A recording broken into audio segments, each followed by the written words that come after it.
내 영혼아 여호와를 송축하며 그의 모든 은택을 잊지 말지어다.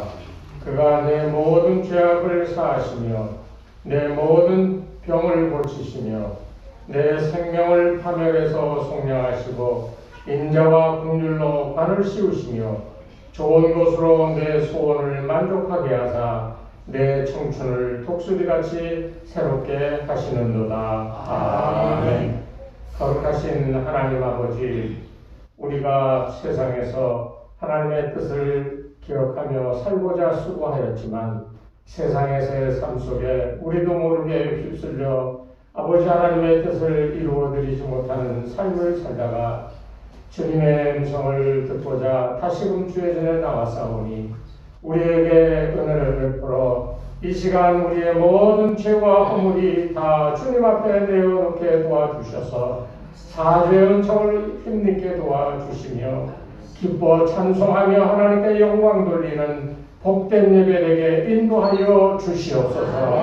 사람의 생각과 마음이 하나님의 뜻과 하나가 되는 것이 의라 하였사오니 아버지 하나님의 의가 우리들 마음을 주장하여 우리의 생각과 우리의 마음도 하나님의 뜻과 하나 되어지는 복된 시간 되게 인도하여 주시옵소서.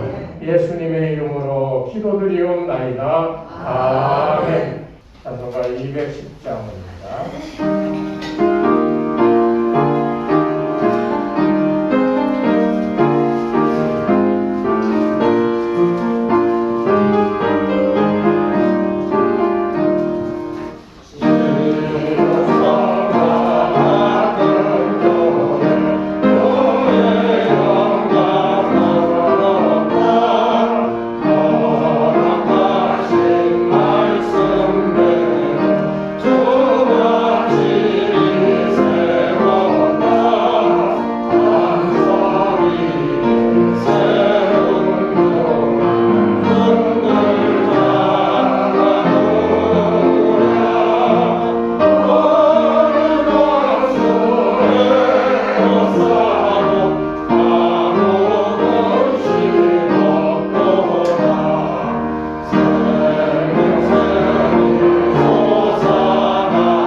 할렐루야. 주님의 사랑과 은혜를 감사합니다. 한 주간도 주님 품에 품어주시고 또한 오늘도 복되고 거룩한 주일 주님전에 나와서 아버지 앞에 두 손 모아 기도하며 예배할 수 있도록 하나님 은혜 주심을 감사합니다. 아버지 감사합니다. 한 주간도 저희들 세상 속에 속해서 살았지만은 하나님 그래도 하나님 저희들을 버리지 아니하시고 아버지 하나님 품으로 품어주시며 날마다 주님을 기억하게 하시며 하나님 말씀 안에서 우리가 묵상할 수 있도록 하나님 축복하심을 감사를 드립니다. 아버지 이 한 시간에도 모인 저희 모든 식구들에게 주님 축복하시고 아버지의 말씀에 살기를 원하여 아버지 말씀이 그리워서 이곳을 찾아왔사오니 아버지 마음으로 활짝 열어놓고 아버지의 말씀을 받을 때 그 말씀이 달고 오면 귀한 말씀으로 받아들일 수 있게 하시고 그 말씀으로 하여금 세상을 이기며 아버지 승리하며 살아갈 수 있는 귀한 모든 힘이 될 수 있도록 하나님 축복하여 주시옵소서. 아버지 감사합니다. 아버지 감사합니다. 우리 주 은혜교회를 사랑하시고 주님 사랑하시사 아버지 6년 동안이라는 세월 속에서도 주님 저희들 아버지 하나님 은혜 속에 늘 살아갈 수 있도록 하나님 품어주심을 감사하며 아버지 하나님께서 또한 아버지 이곳에 많은 일꾼들을 보내주시며 많은 일꾼들이 주님 앞에 영광 돌릴 수 있도록 하나님 축복하심을 감사를 드립니다. 아버지 둘째 주에 11월 둘째 주에는 또한 아버지 우리 장로님 한 분, 안수 집사님 두 분을 선출하여서 아버지 인직하는 날이 되었습니다. 아버지 감사합니다. 우리 교회가 식구는 비록 적지만은 하나님께서 일꾼들을 뽑아주시고 아버지 세워주심을 진심으로 감사합니다. 아버지 이 세상에는 아버지 추수할 것은 많되 일꾼은 심히 적다 하셨습니다. 그러나 우리 일꾼들 중에서 손을 번쩍 들고 주님 제가 하오리다 제가 나가리다 하며 아버지 앞에 아버지 일을 할 수 있는 귀한 일꾼들 삼아주시기를 간절히 바라고 합니다. 아버지 하나님 이번에 선출된 우리 두 안수 집사님 장로님 또한 아버지 하나님 저들을 축복하시고 은혜 주셔서 우리 주 은혜교회를 잘 이끌어 나갈 수 있도록 하나님 축복하시며 끝까지 충성하며 복종할 수 있는 귀한 일꾼들에게 하나님 축복하여 주시옵소서. 저희들의 앞길을 열어주시고 저희들이 하는 일마다 아버지 하나님 아버지 저희들이 하는 일마다 모든 일이 주 안에서 아름답게 잘 될 수 있도록 하나님 축복하시며 하는 사업에도 주님 축복하시고 마음껏 주님 앞에 영광을 돌려드릴 수 있는 귀한 아버지 물질도 허락하여 주시기를 우리 아버지 앞에 간절히 바라고 원합니다. 아버지의 가정에 또한 건강도 허락하여 주시고 건강하여서 주님 앞에 마음껏 영광 돌릴 수 있도록 하나님 축복하여 주시옵소서. 아버지 하나님 우리 육신의 장막이 어디가 무너지면은 또한 아버지 하나님 앞에 마음껏 봉사한다 하면서도 주님을 잘 섬긴다 하면서도 아버지 마음은 원이로 내 육신이 약하여 할 수가 없사오니 저희들에게 아버지 건강을 축복하여 주셔서 아버지 하나님 앞에 마음껏 봉사와 충성할 수 있는 귀한 일꾼들로 삼아주시기를 아버지 앞에 간절히 바라고 합니다. 또한 아버지 둘째 주 아버지 인직식에 주님 순서를 주님 주관하여 주시고 아버지 하나님 은혜롭게 잘 마칠 수 있도록 하나님 축복하여 주시옵소서. 그 일을 주관하시는 우리 목사님 외에도 함께 하시며 늘 건강으로 주님 지켜주시며 아버지 모든 순서를 아버지 우리 성도들 앞에서 잘 이끌어 나가실 수 있도록 하나님 축복하여 주시옵소서. 또한 아버지 한 시간에도 귀한 말씀을 들고 계시오니 그 말씀에 능력이 되게 하나님 축복하여 주시고 그 말씀을 듣는 저희들도 마음 문과 귀를 활짝 열어놓고 들을 수 있도록 하나님 축복하여 주시옵소서. 처음 시간입니다. 마치는 시간까지 주님 홀로 영광 받아 주실 걸 믿사오며 예수님의 이름으로 기도하옵나이다.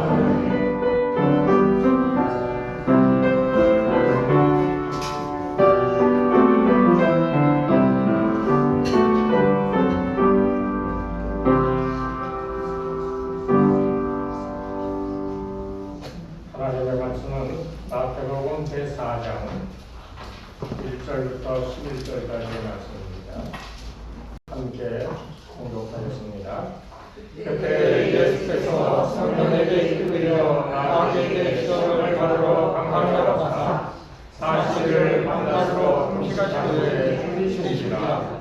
시험한 자가 예수께 나와서 이르되 내가 만일 하나님의 아들이거든 명하여 이 돌로 떡덩이가 되게 하라.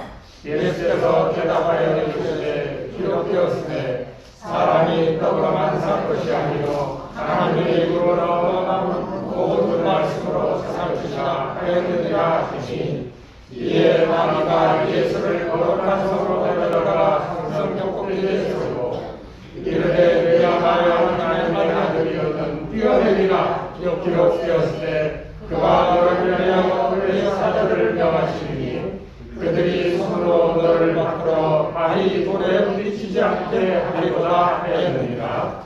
예수께서 이르시되 또 기록되었으되 주 너의 하나님을 시험하지 말라 하였느니라 하시니 마귀가 또 그를 데리고 지극히 높은 산으로 가서 천하와 만국과 영광을 보여 이르되 만일 내게 엎드려 경배하면 이 모든 것을 내게 주리라.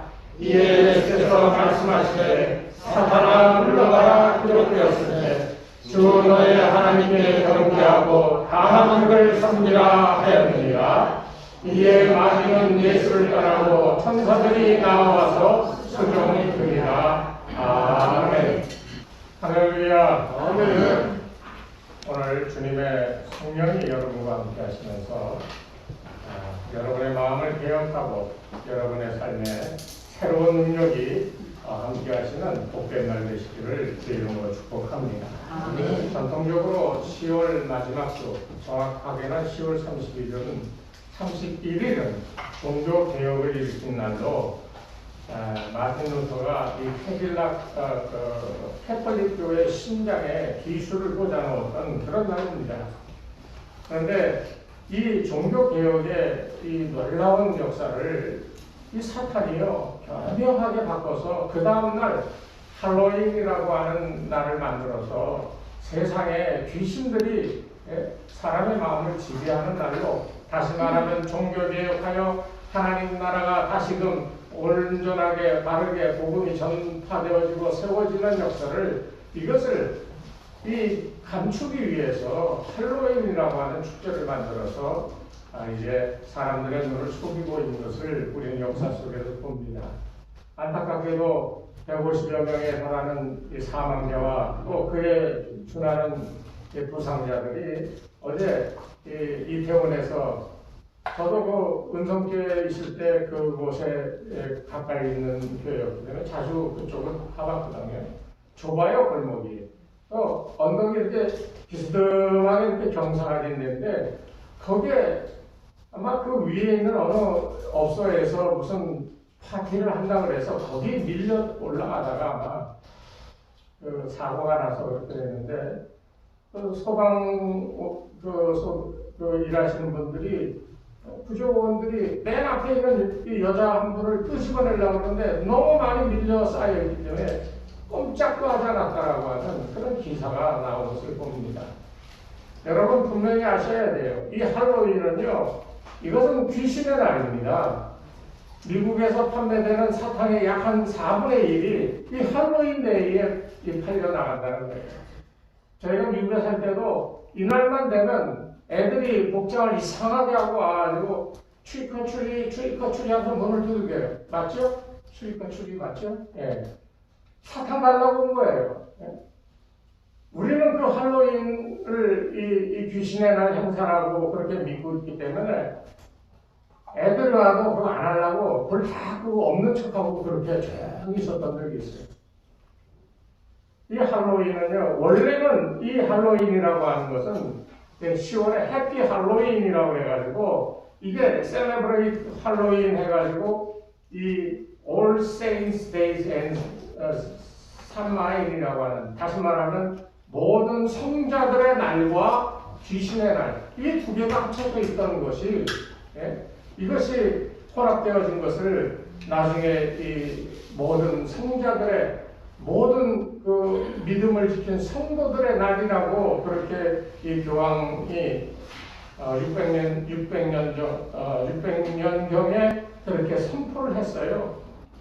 이날은 모든 성도들, 믿음으로 살다 간 사람들의 날이다라고 선포를, 그것을 5월달에 해서 크리스찬들의 믿음의 용사들, 그들의 믿음의 어떤 업적들을 칭찬하고 기리는 날로 그렇게 정했었는데, 그때 이제 시간이 지나면서 그날의 전야제, 바로 전날에 일어나는 행위를 All Hallows Eve라고 이름을 줬어요. 다시 말하면 여기서 말하는 할로우라고 하는 말은 거룩이라고 하는 말입니다, 여러분. 이브라고 하는 것은 이브닝. 그래서 할로우 이브닝, 이걸 합쳐서 할로윈이 된 거예요. 원래 의미는 거룩한 날의 전날 밤이에요. 그러니까 이게 어떻게 보면은 할로윈이라고 하는 말은 이 모든 성도들의 믿음을 설명하며 그들의 업적을 칭찬하며 그들의 삶을 본받고자 하는 거룩한 날, 이것이 이 할로 이브의 원래 의미였는데 이것을 교묘하게 이거 합쳐서 할로윈이라고 만들어가지고요. 아까 말했던 All Saints and 삼하인이라고 하는 이 성도들의 날과 그 다음에 귀신의 날, 이 혼합된 것들을 앞에 있는 성도들의 이 믿음의 좋은 모습을 보여주는 그날의 의미를 없애버리면서 귀신의 날, 그래서 할로윈이라고 하는 이것이 탄생이 된 거예요. 그러니까 이 할로윈 축제는요, 귀신의 날 행사입니다, 여러분. 물론 이 문화적으로 그런 의미를 갖고 있지만 그냥 좋은 의미로 문화의 어떤 한 모습이다라고 얘기할 수 있지만은, 그러나 우리가 분명히 알아야 될 것은 사탄도 자기를 광명의 천사로 가장하여 나타난다고 분명히 고린도후서 1장에 얘기했기 때문에 우리가 이런 세상의 문화 속에서 귀신의 역사를 우리가 분별해낼 줄 알아야 되고요. 왜 멀쩡한 그 많은 청년들이 하룻밤새 그렇게 놀라운 사망하는 그런 사건이 벌어졌겠어요? 거기 아무것도 아닌데요. 사람이 죽을래야 죽을 수 없는 곳이에요. 제가 잘 아는 곳입니다. 그런데 거기에 어떻게 그렇게 많은 인파가 몰렸고 또 그 와중에서 한 사람이 넘어지니까 계속해서 연속적으로 넘어지면서 그렇게 압사당하는 이런 사건이 일어날 수 있었겠어요? 사람이 하나 넘어지면 뭐 이렇게 세우든지 그렇게 할 수도 있었을 텐데 어떻게 그 5m도 안 되는 좁은 골목에 사람이 빽빽이 차가지고 움직일 수도 없는 그런 상황을 누가 만들었고, 이게 우리가 이 현 시대를 살아가면서 이 마지막 종말의 시대에 정신 차려야 될 부분 중에 하나입니다. 절대로 이 귀신들의 역사에 우리의 마음을 빼앗기거나 그 같은 일들로 인하여서 우리도 모르는 사이에 축제의 날, 성도들의 이 All Saints Day, 성인들의 그 어떤 날, 그래서 하나님의 말씀을 듣고 그대로 살아가며 모범이 되었던 좋은 믿음의 이 사람들의 이 삶을 기념하는 그런 날이 이 귀신의 역사로 말미암아 그것은 지워지고 귀신들의 날로 바뀌어지는 이런 역사가 우리의 역사 가운데 있는 거예요. 그러니까 오늘 우리들은 정말 깨어 기도해야 되고요. 제가 계속해서 몇 주간 이 성령에 대해서 계속 말씀을 드리는 이유가 바로 거기 있어요. 성령 하나님이 우리에게 오시면요, 우리가 분별할 수 있는 영이 생깁니다. 다시 처음부터 기초적인 것을 말씀을 드리자면 그런 거예요. 우리가 예수님을 믿게 되고 그것을 통하여 하나님을 아버지라 부르고 예수님을 주라 부를 수 있게 되어지는 것은 성령님이 오셨기 때문입니다. 여러분 그걸 믿으셔야 돼요. 오늘 다시 한번 여러분에게 물어보겠습니다. 여러분 예수님이 여러분의 구세주인 것을 믿으십니까? 아멘. 여러분 마음속에 성령이 와서 예수를 구주로 고백하게 하시는 거예요. 아멘. 그래서 그 은혜를 입고 우리가 은혜대로 살고자 애를 쓰는 거예요. 그런데 세상에 나가면 안 돼요. 예배당에 와서 예배드리고 기도하고 찬송 부를 때는 은혜를 받습니다. 그런데 이 세상에 나아가 살다 보면 그 은혜 받기는커녕 세상의 방식대로 세상의 것을 위하여 살아가는 모습으로 자신도 모르게 변질되어져 가는 거예요. 그렇기 때문에 중요한 것이 성령 충만입니다. 성령 충만이라고 해서 이 한국교회에 잘못된 이 현상들이 많이 있는데요. 어떤 사람들은 성령 충만이 받겠다고 뭐 기도원 쫓아다니고 집회 쫓아다니고 어디 뭐 예언하고 안수하는 데 있으면 쫓아가서 머리 숙이고 안수받고 은혜 받았다고 성령 충만했다고 떠드는데요. 이거 다 귀신 노름입니다. 여러분. 아셔야 돼요. 물론 예전에는 안 그랬어. 이 할로윈이 할로우 이브였던 것처럼 성도들을 이 기념하며 그들을 따르고자 하는 마음을 되새기는 그런 거룩한 날이었지만 이 마귀의 역사가 그것을 할로윈으로 바꿔서요. 삼하이, 귀신의 날로 바꿔버린 것처럼 우리가 순수하게 은혜를 사모하여 주 예수를 믿고 성령이 오셔서 그 성령이 우리의 마음을 뜨겁게 우리를 감동하여 이 60년대, 70년대, 80년대를 거쳐가면서 한국교회를 위하여 헌신하게 했던 것을 우리가 기억해야 돼요. 그때 성도들은 어땠는지 아십니까? 예? 우리처럼 가난한 이 개척교회가 세워지고 함께 모여 열심히 기도하고 교회를 건축하자 합심하여 자기 집 있는 사람 전세 가고 그 팔아서 남은 돈을 다 건축으로 들였어. 전세 있던 사람 빼서 월세로 가고요. 정말 그렇게 해서 교회들을 지어준 데가 얼마나 많은지 모릅니다. 이런 수고와 노력이 그냥 됐겠어요? 성령 하나님이 역사하신가 된 거예요. 아나니와 삽비라 사건을 기억해 보십시오. 그들이 은혜 받고 성령 충만하고 그렇게 하나님의 은혜로 감사하며 살다가 바나바가 이렇게 다 제사를 드리고 사람들에게 존경받고 하나님의 영이 그와 함께하며 놀라운 역사가 나타내 보이는 것을 보고 자기들도 그렇게 되고 싶었어. 여기까지는 얼마나 좋은 거예요. 그런데 재물을 처분하고 나니까 많은 양의 물질을 보고요. 야, 이거 반만 드리자. 베드로가 그때 뭐라고 그랬습니까? 왜 너희는 성령을 속이느냐 그랬잖아요. 성령이 어디 있어요? 어디 있다고 성령을 속였어요? 내 마음속에 있는데. 자기 스스로 자기 안에 계시는 성령을 속였기 때문에 아나니아와 삽비라는 베드로에게 그 같은 저주를 받고 목숨이 끊어지는 일을 경험하게 된 겁니다. 그래서 성령 충만이 중요한 거예요. 여러분 간절히 부탁드리기는 살다 보면 여러 가지 일이 있을 수 있지요. 그러나 그런 때일수록 성령의 역사가 내 안에서 여전히 일어나고 있음을 기억하시기 바랍니다. 특별히 내가 잘못되고 내가 잘못된 생각으로 잘못된 행위를 할 때마다 성령님은 여기 이 가슴 속에서요 나를 위하여 탄식하시면서 기도하시는 것을 기억해야 됩니다. 내가 잘못된 길로 가다가도 돌아올 수 있는 이유는 성령께서 탄식하시기 때문이에요. 아버지 사랑하는 영혼이 하나님의 원하시는 길로 가지 못하고 그 길을 알면서도 세상 욕심 따라갑니다. 자기의 생각과 자기를 위한 일들을 위하여 따라가는데 하나님 저 영혼을 불쌍히 여겨 성령께서 탄식하면서 기도하시는 거예요. 그래서 그 기도를 듣는 사람은 그 성령의 생각을 깨달은 사람은 가던 길을 멈추고 돌아오게 되어지는 겁니다. 그래서 회개가 일어나는 거예요. 우리 믿음에 이런 삶이 있어야 돼요. 우리가 읽지는 않았습니다만 우리 그 성경 말씀 3장 16절 한번 띄워주실래요? 마태복음 3장 16절. 자, 다 같이 한번 봉독하겠습니다.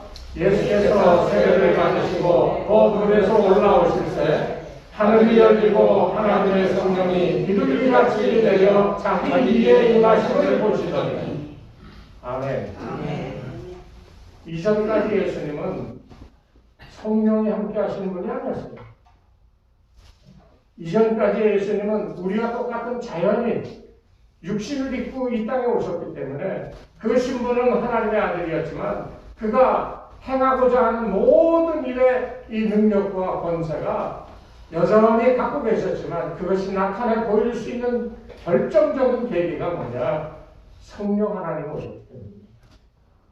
비둘기같이 내렸다고 그렇게 오늘 성경은 얘기하고 있어요.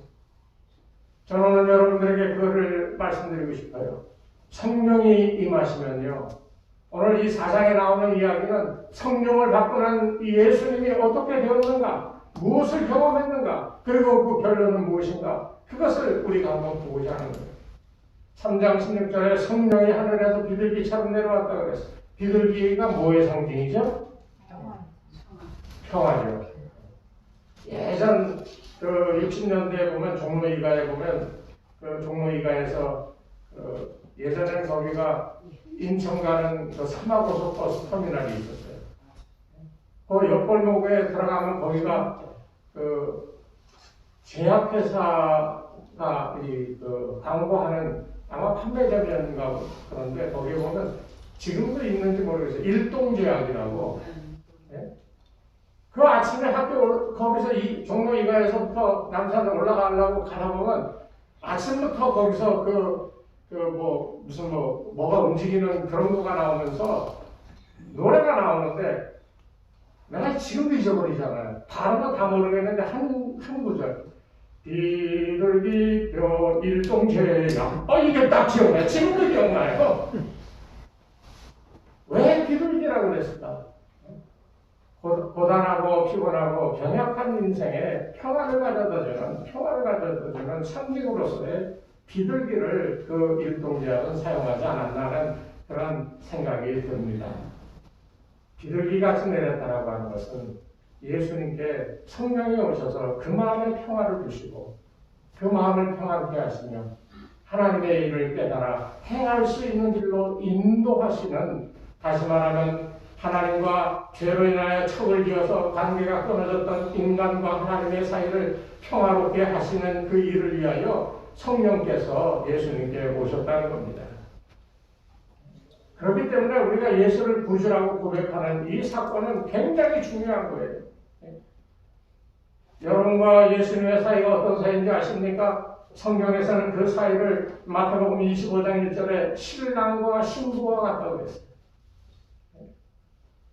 지금 나이가 들어서 그러시겠지만 처음에 결혼하기 전 그리고 결혼하면서 얼마나 신랑과 신랑 사이에 뜨거운 사랑이 있었어요.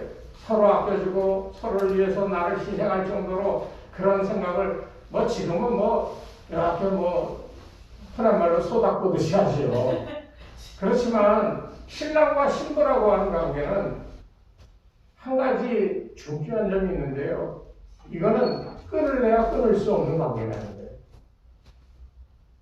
요즘은 부부간에 헤어지면 일이 다반사입니다만 이 사람이 한번 맺어지면 이거 하나님 인간이 그를 끊기에는 도무지 불가능했던 것이 옛날에 죽음이 갈라 놓을 때 이외에는 이 끊어짐이 없던 것이 신랑과 신부의 관계입니다.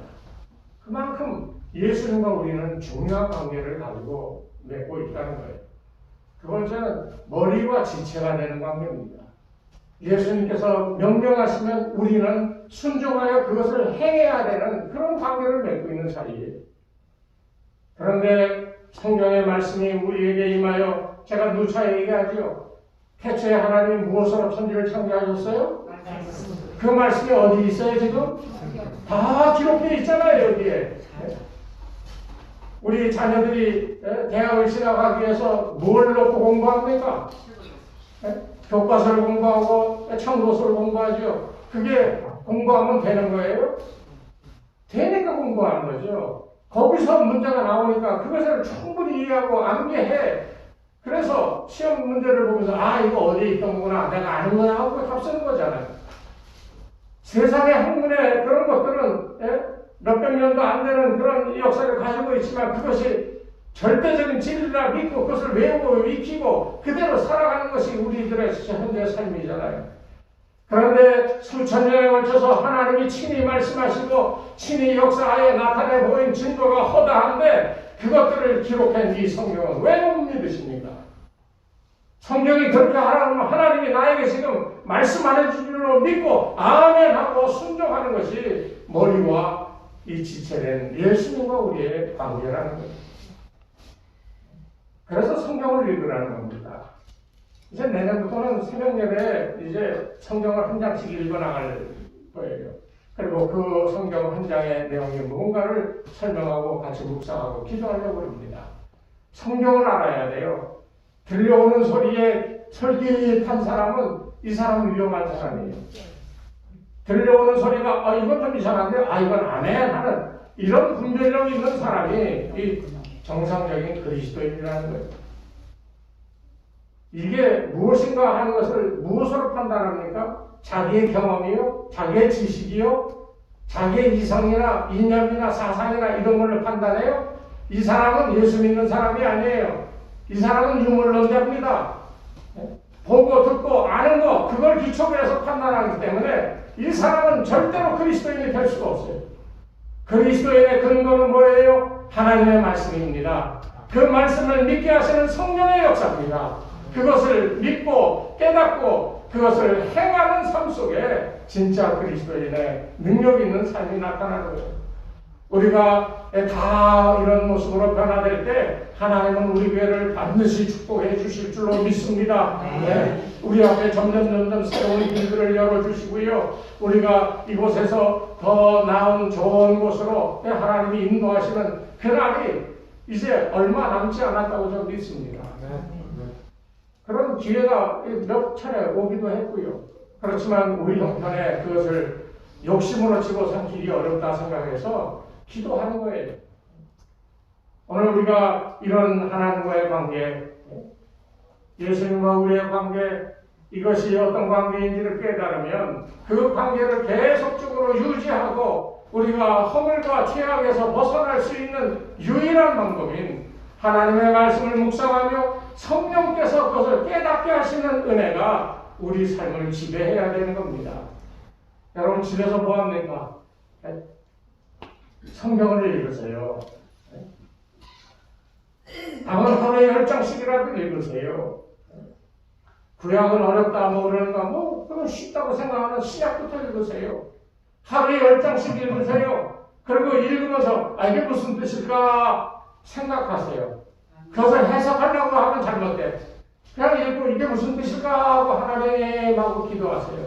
그 성령께서 그 시간에 깨닫게 하시거나 시간이 지나며 생활 속에서 문득 그 말씀을 기억나게 하시고 깨닫게 하시는 은혜가 있는 줄로 믿으시기를 바랍니다. 그렇게 한번 해보세요. 그러면 성령을 어떻게 받는가? 이걸 확실히 여러분 아셔야 돼요. 아까 처음에 예수를 주라고 고백하고 구주라고 믿으면 성령이 우리에게 오신다고 그랬는데 확실한 근거가 뭐가 있어야 될 거 아니에요. 그냥 제가 예수를 구주라고 믿습니까? 아멘. 그러면 성령이 여러분 속에 계시는 겁니다. 제 말을 믿으면 안 돼요.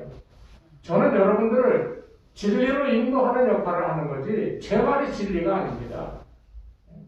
오늘 많은 이 단에서 자기가 진리인 것 같이 얘기하는 그런 잘못된 이 모습들이 얼마나 많은지 몰라요. 여러분 우리가 해석하는 게 아니에요. 판단하는 게 아니에요. 우리는 그저 믿는 겁니다. 무엇을? 하나님의 영이 나에게 오셨기 때문에 우리가 말씀을 듣고 그 말씀을 묵상하고 그리고 생활 속에 살아가다가 성령이 삶 속에 꼭 필요한 내 이 시간에 내가 어찌할 바 몰라 할 때에 성령께서 역사하여 말씀을 기억나게 하시고 그 말씀이 내 삶 속에서 무엇인가 하는 것을 깨닫게 하는 역사가 있는 거예요. 그것을 여러분들이 삶 속에서 경험해야 됩니다. 오늘 예수님의 경우를 보면서 성령을 확실하게 어떻게 받는가? 첫 번째는 우리 3장 16절에서 우리가 본 것처럼 예수님께서 세례를 받으시고 물에서 올라오실 때 하늘을 열리고 성령이 비둘기같이 오셨다고 그랬어요. 여러분 다 세례 받으셨죠? 네. 첫째 근거는 세례입니다. 물세례입니다. 이 물세례는 다른 거 아니에요. 예수님의 경우를 보면 여러분도 세례 받으실 때 맹숭맹숭 이렇게 눈 그냥 적당히 계신 분이 좀 뜨면서 저거 이러면서 세례 받으셨어요? 세례 받을 때는 뭔가 온몸이 막 오싹하고 뭔가가 내 속에서 변화가 일어나는 것 같고 뭔가 신령한 기분이 임하는 것 같은 그런 경험 없으셨나요? 다 하셨잖아요. 성령이 오시는 그 역사입니다. 그런데 이 세례를 받을 때 성령이 오실 때 그 징조가 뭐냐? 앞에 여기에 있죠. 뭐가 열렸어요?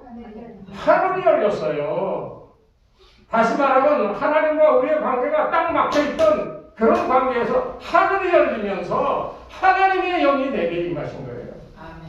그러니까 이제부터 여러분은 하나님과 아버지 하면 직통으로 연결될 수 있도록 하늘문이 열려 있는 겁니다. 이게 세례, 물세례 받을 때 우리가 경험하는 첫 번째 증거인 거예요.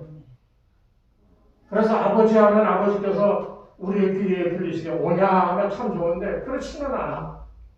그러나 하나님은 들으시면서 흡족하게 내 사랑하는 아들, 여기 그랬잖아요. 뭐라 그랬어요? 17절에 이는 내 사랑하는 아들이요 내 기뻐하는 자. 성령이 오셔서 그 성령이 임한 예수님을 바라보며 하나님은 뭐라고 얘기했냐면 이는 내 사랑하는 아들이요 내 기뻐하는 자. 여러분 세례받았다라고 하는 말의 의미는 예수님의 모범을 통하여서 보는 것처럼 하나님은 여러분을 향하여 이는 내 사랑하는 자식이라고 그리고 나를 기쁘게 하는 자라고 그렇게 선포하고 있음을 여러분 믿으시기 바랍니다.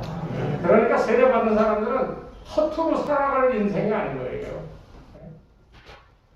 자기의 욕심 따라 자기 생각 따라 뭐 이렇게 저렇게 막 요동치는 삶을 사는 사람이 아니라 세례를 받았다라고 하는 것은 성령이 임하였는데 그 의미는 하늘 문이 열리고 하나님 아버지와 내가 친통할 수 있는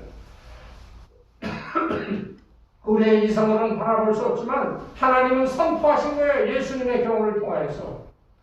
어떤 사람은 그래요. 예수님은 하나님의 아들이니까 아들이라 그런 거죠. 여러분 예수 안에 사도 바울의 신학 가운데 중요한 게 뭡니까? 그리스도 예수 안에서잖아요.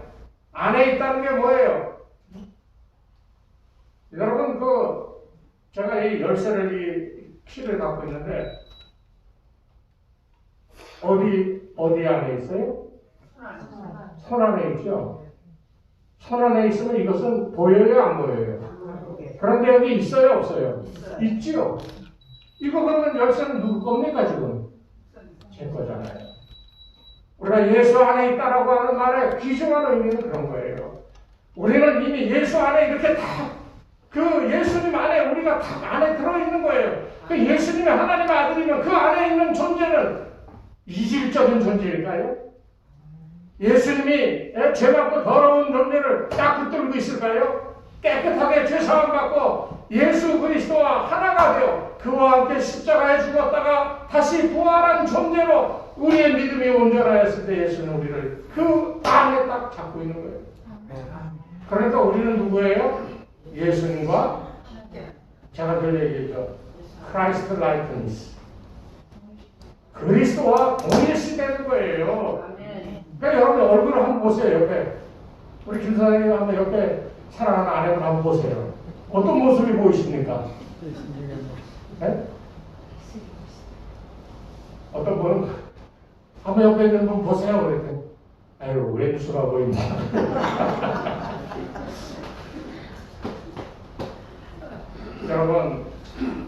여러분 그리스도 안에 거하는 삶을 더 쉽게 얘기하면 예수님께 탁 붙잡혀서 그 안에 있는 사람들이에요. 그리고 예수님은 야 내가 내 죄를 내 피로 씻어 나와 동일하게 만들었다. 그러니까 나와 동일한 생각, 나와 동일한 삶을 살라고 우리에게 명령하시는 거예요. 아멘. 성경에 보면 이 하나님 앞에 구원받은 자들 또 잔치에 들어가는 자들은 하얀색 예복을 입게 돼 있어요. 근데 한 사람은 예복을 입지 않아서 쫓겨나는 그 이야기가 마태복음에 나오죠. 누가복음에. 그런데 중요한 사실은요. 예복을 입었어. 우리는 다 여러분 지금 뭐 빨간 거 까만 거 노란 옷을 입었지만 우리의 영은 새하얀 예수 그리스도가 있는 것과 똑같은 모습으로 지금 살아가고 있는 거예요. 그런데 세상에 나가서 마음에 이 음탕한 생각과 음탕한 짓을 하고 또 욕심에 그리고 우리의 생각대로 우리가 예수님이 원치 않은 일을 행할 때 우리의 하얗게 예수님과 동일시되어져 그래서 예수님과 하나가 되었던 우리의 예복은 더럽혀지는 겁니다.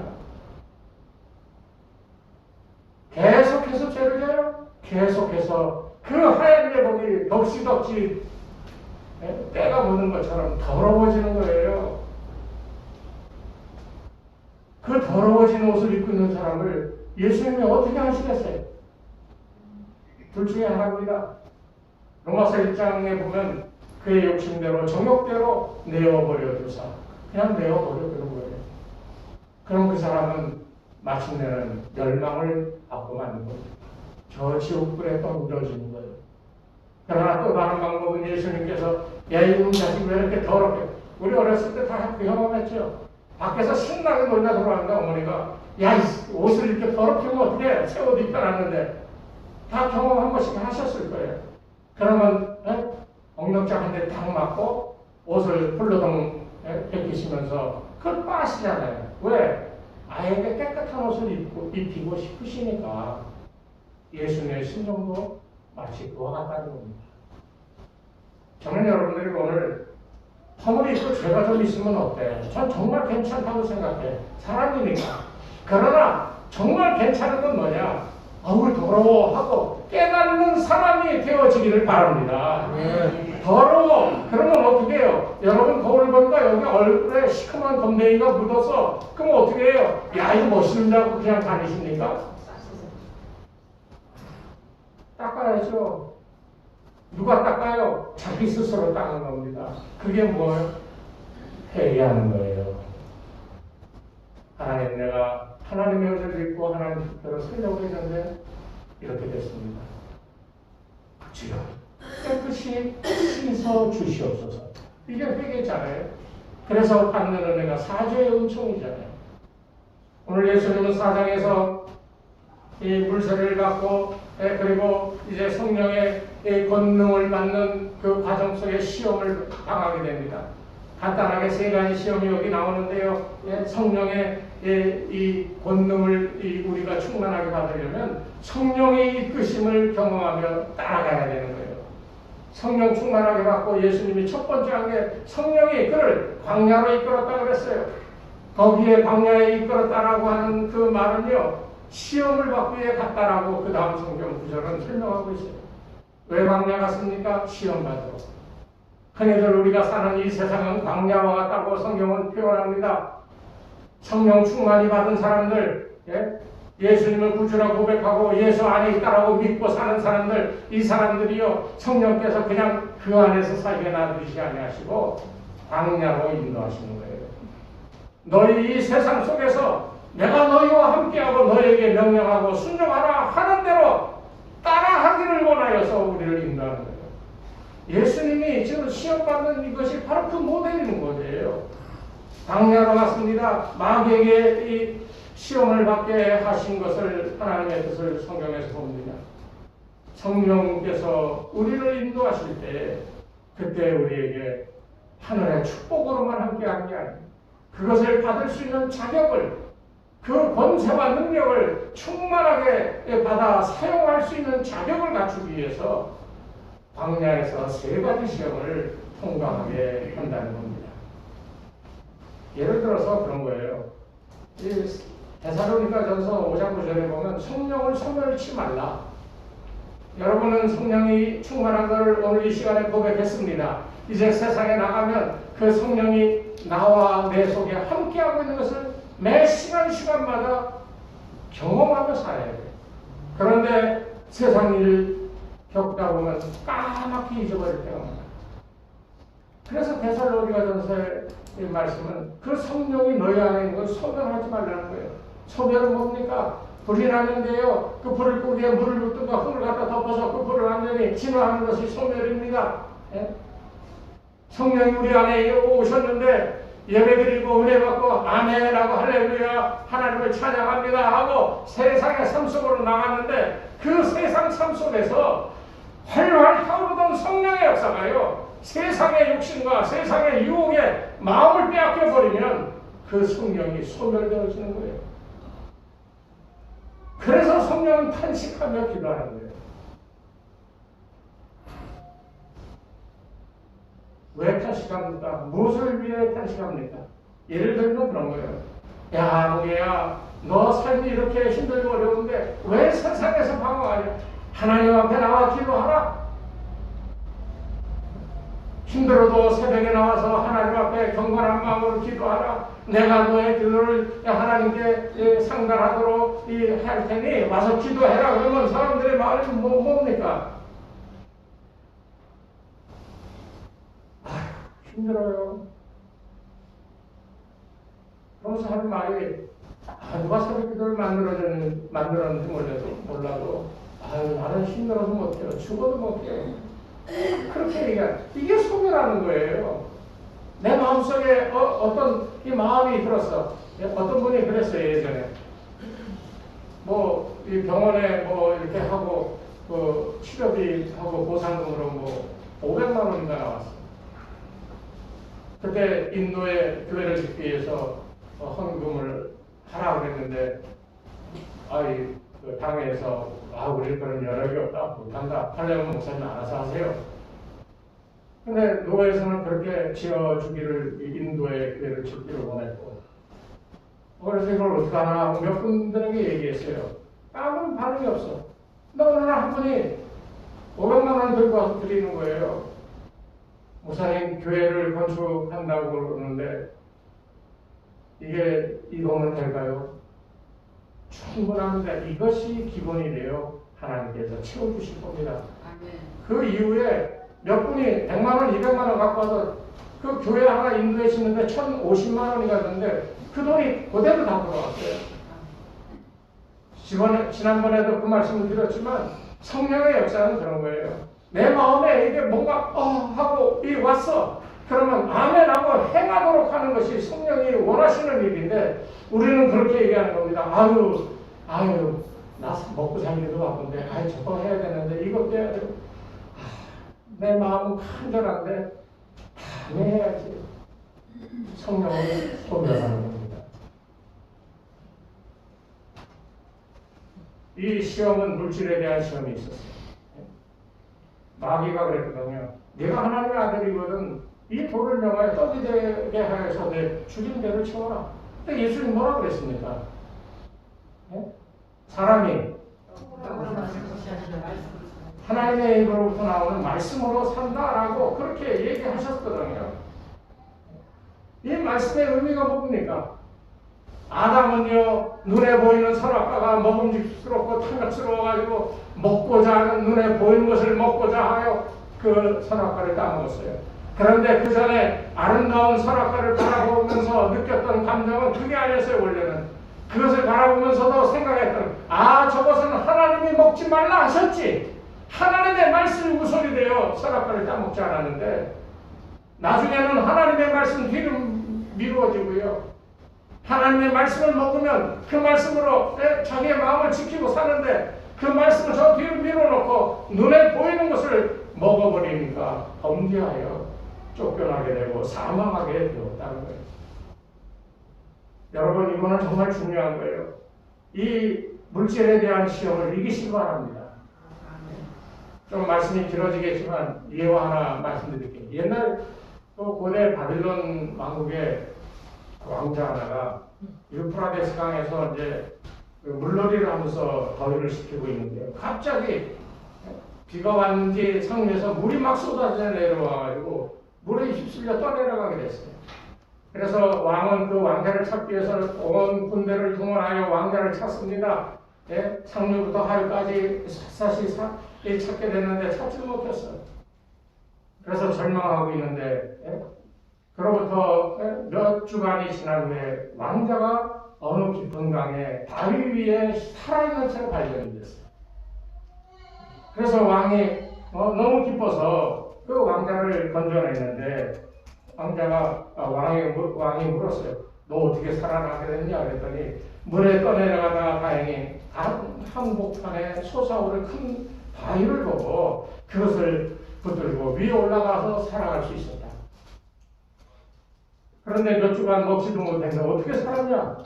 그랬더니 이 왕자가 하는 말이 가끔 저 위에서부터 까만 가죽 주머니가 떠내려오는 것을 보고 그것을 건져 안을 열어봤더니 빵이 들어있었다는 거예요. 그래서 그것을 먹고 며칠마다 그렇게 검은 가죽 주머니가 떠내려오는 그 속에 담긴 빵을 먹고 살아났다는 거예요. 그 가죽 주머니에는 모하메드 하산이라고 하는, 모하메드 벳 하산이라고 하는 이런 이름이 적혀 있었다는 거예요. 그래서 왕이 그 가죽 주머니의 주인을 찾았어요. 수색해 봤더니 그 상류에 정말 이 모하메드 벳 하산이라고 하는 사람이 살고 있었다는 거예요. 이 사람이 이틀에 한 번씩 가죽 주머니에 빵을 넣고 물에 던졌다는 거예요. 그럼 너 왜 그렇게 던졌니? 그랬더니 우리나라 속담에 선행을 해라. 빵을 물 위에 던지라. 그러면 어느 날 반드시 너에게 보상이 되어 돌아오리라. 이런 속담이 있는 그 속담대로 따라 했다는 거예요. 여러분, 이 말은 그냥 옛 고대의 속담이 아니에요. 우리 성경에도 있습니다. 전도서 11장 1절 말씀해 보면 내 빵을 내 떡을 물 위에 던져라. 여러 날 후에 내가 다시 찾게 될 것이다 라고 전도서 11장에 저는 기록하고 있습니다. 무엇을 얘기하는 겁니까? 여기 던지다라고 하는 말은 준다는 말이고 포기한다는 말입니다. 내가 가진 것을 쥐고 있으면 그것으로 끝이지만 그것을 던져 주고 포기하고 그랬을 때 그것이 사람의 생명을 살리고 그것으로 나중에 나에게 귀중한 영광으로 되돌아온다는 말입니다. 그렇기 때문에 여러분 물질을 잘 사용할 줄 알아야 됩니다. 두 번째 시험은 뭐였습니까? 두 번째 시험은 다른 거 아니에요.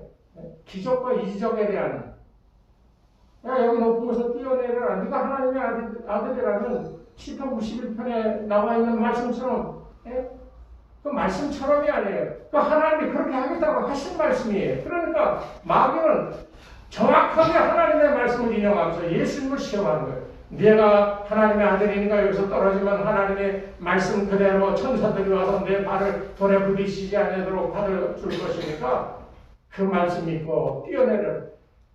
그러니까 예수님이 뭐라고 그러셨어요? 주 너의 하나님을 시험하지 말라. 하나님의 말씀을 가지고 너 지금 장난쳐? 그 하나님을 시험하지 말라는 거예요. 높은 곳에 올라가 기사와 이적, 아까도 말씀드렸지만 은혜 받겠다고 능력 받겠다고 별 일 다 행하는 사람들 많잖아요. 그래가지고 뭔가 은혜 받고 실력이 있는 어떤 존재가 되어지면 그때부터 사람이 달라지는 거예요. 다른 사람은 안중에는 안 들어오고 다 아랫사람처럼 보이기 시작하는 거예요. 교회에서 직분이 올라가고 그러지 않을 때에는 사람이 참 열심히고 착하고 순진했는데 직분이 올라가면 올라갈수록 이상하게 변하는 사람들이 얼마나 많습니까? 권세가 우리에게 주어지고 뭔가가 우리에게 있게 되어지면 그러면 그때 아담같이 되는 거예요. 아담 아까 얘기했습니다만 아담도 이 시험에서 졌어요. 내가 선악과를 따먹으면 눈이 밝아지고 지혜로워질 것이다. 곧 하나님같이 되어진다는 거예요. 그러니까 놀라서 아담은 얼른 그것을 먹게 되었다는 거예요. 세 번째 뭐였어요? 높은 산에 올라가서 천하만국과 그 영광을 보여주면서 내게 엎드려져라. 그러면 내가 이것을 다 너에게 주리라. 이게 뭐예요? 명예를 얘기하는 겁니다. 권세를 원하느냐고 묻는 거예요. 영광 받기를 원하느냐고 묻는 거예요. 그때 예수님은 오직 주 여호와 하나님만을 경배하라. 그만을 섬기라. 그러면서 시험을 물리쳤습니다. 사랑하는 여러분, 예수님의 이 세 가지 시험은 우리들의 본보기가 되어지는 시험이에요. 간절히 바라기는 여러분 세례 받으실 때 하늘문이 열렸음을 믿으시기 바랍니다. 성령이 여러분에게와 여러분과 함께 하심을 믿으시기 바랍니다. 그 성령이 날마다 여러분에게 인도하며 여러분에게 말씀하신 대로 믿고 아멘하고 순종하여 능력과 기적의 하나님의 역사를 이루실 수 있는 그런 성도들이 되시기를 주의 이름으로 축원합니다. 하나님 아버지 감사합니다. 우리의 연약함을 아시오매 아버지 하나님, 우리는 예수님 받으셨던 시험처럼 아버지는 재물에 대한 것, 기적과 이적을 행하고자 하는 높은 위치에 있고자 하는 이 명예와 영광을 원하며 그것들 때문에 세상에서 성령을 탄식하게 하는 일들이 얼마나 많은지 이 시간 우리도 오늘 주님의 모습을 바라보며 깨닫게 하여 주시고 이제부터 성령님께서 내 마음속에 계심을 믿고 이제는 성령의 인도하심 따라 날마다 내가 예수 안에 있기에 예수님과 동일시된 삶을 살아갈 수 있는 능력 있는 성도들 다 되게 축복하여 주시옵소서. 예수님의 이름으로 기도드리옵나이다. 아멘. 찬송가 191장입니다.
위하여 수고하던 삶을 멈추고 겸손한 마음으로 주님 앞에 나와 머리 숙여 기도하오니 우리의 기도를 들으시고 우리에게 주시는 하늘의 평안과 위로와 축복이 우리 가운데 머물러 세상 속에서도 하나님의 자녀로 살게 도와 주시옵소서. 그 믿음을 가지고 주께 충성하는 주의 백성들, 아버지 하나님 귀한 열매 거둬들여 하나님의 것임을 기억하며 정성들이 성별하여 11조 예물로 감사의 물로 주일원금으로 1천문 전금으로 그리고 건축원금으로 주님 앞에 드렸습니다. 주님 이 예물을 받으시고 기뻐하시며 크게 손들어 저들을 축복하여 주시옵소서. 삶을 살아가며 아버지 재물에 또 이 영광과 이 기적 같은 명예에 휘둘리지 아니하고 오직 성령의 말씀을 따라 순종할 때마다 하나님의 나라와 의가 저를 통하여 나타나게 하시되 그런 후에 저들을 축복하시는 그 위에 모든 것을 더하시는 축복의 역사가 사랑하는 이 성도들 위에 나타나게 도우셔서 하나님을 믿고 섬기며 살아가는 삶이 얼마나 크고 놀라운 축복된 삶인지 영광된 삶인지 저들의 삶 속에서 체험할 수 있도록 도와주시옵소서. 먹을 거 입을 거 마실 걸로 걱정하지 않게 도와주시옵시고 날마다 필요할 때마다 엘리야에게 먹을 거 마실 것을 물어다줘 그 하나님의 은혜가 있어 살았던 것처럼 우리 역경 속에서도 하나님의 도우시는 역사가 있어 감사와 감격으로 살아가는 성도들의 삶이 되게 축복하여 주시옵소서. 예수님의 이름으로 기도드리옵나이다. 아멘. 다 같이 일어서셔서 마지막 찬양 드리겠습니다.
주의 백성들이 세상에서 이 모양 저 모양으로 상처 입고 힘들어 연약한 모습으로 주님 전에 나왔다가 주의 위로하심과 회복케 하심과 새 힘을 주어 능력을 힘입어 다시금 세상의 삶의 자리로 돌아가게 하심을 감사드립니다. 세상 속에서 예수님 안에서 살아가는 은혜가 있게 도와주시옵시고 성령의 탄식하는 소리에 귀 기울일 수 있게 도우셔서 죄의 자리에서 돌아오며 하나님의 품 안에서 영원토록 살아갈 수 있는 복된 성도들에게 축복하여 주시옵소서. 이제는 우리 주 예수 그리스도의 은혜와 하나님 아버지의 무한하신 사랑하심과 성령님의 감화감동 인도하심이 이 시간 머리 숙인 주의 백성들을 위해 저들의 가정과 자녀들과 그 생업 위에 이 교회 위에 이제로부터 영원토록 함께 하옵시기를 간절히 축원하옵나이다. 아멘.